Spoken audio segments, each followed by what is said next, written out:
start with the issue of setting and creating a good first impression. Andrew, let's imagine that I'm in a house. You're the real estate agent, you have it open for inspection, I come in. Demonstrate how you might actually create a good first impression with me. I've thought about this for a while, Peter, about one particular word that I think is critical as an estate agent, and you need to be have an engaging personality. And that comes from a lot of ways. Demonstrate. Show me how you do it. Well, I'd say I'd welcome you with a smile. So, do it. Okay. Well, good morning, Peter. Have you had a look through the home? Oh yes, that's all right. Is it the sort of thing? Is it the sort of thing you're after? Oh, look, it's not bad. Yeah, what sort of thing are you looking for, Peter? Oh, look, I'm looking for a 3-bedroom house, really. So this is maybe a bit bigger than I've really got in mind. Yeah. What sort of money had you? Okay, so stop there. Is he making a good first impression?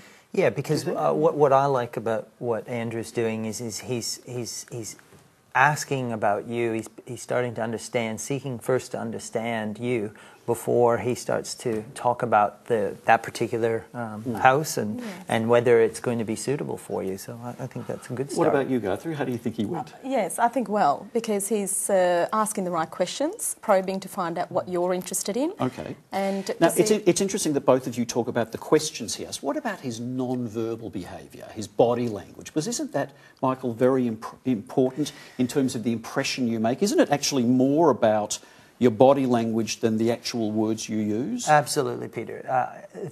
A lot of people don't realise how important body language is, and that 55% of your first impression is actually made up from visual cues. So not just the clothes that you're wearing, but also the facial expressions that you have and the way you're carrying yourself. So whether your shoulders are back and you're standing tall, like your mother used to tell you. So things like that. But then the other major component of a first impression is tone.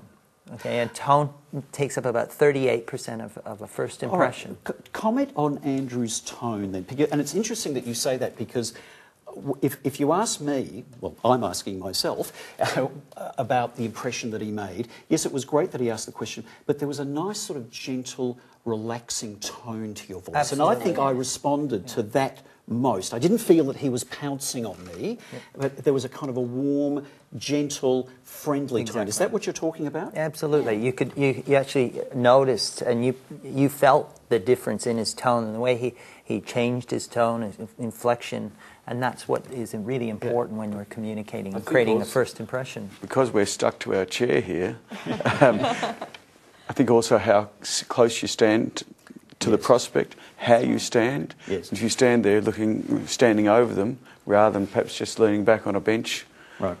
All of these things, as Michael suggests, it's all critical. Proximity. But open stand also, not with your hands crossed, or it's an open stand. It's a welcome stand. Okay. Yeah. Good.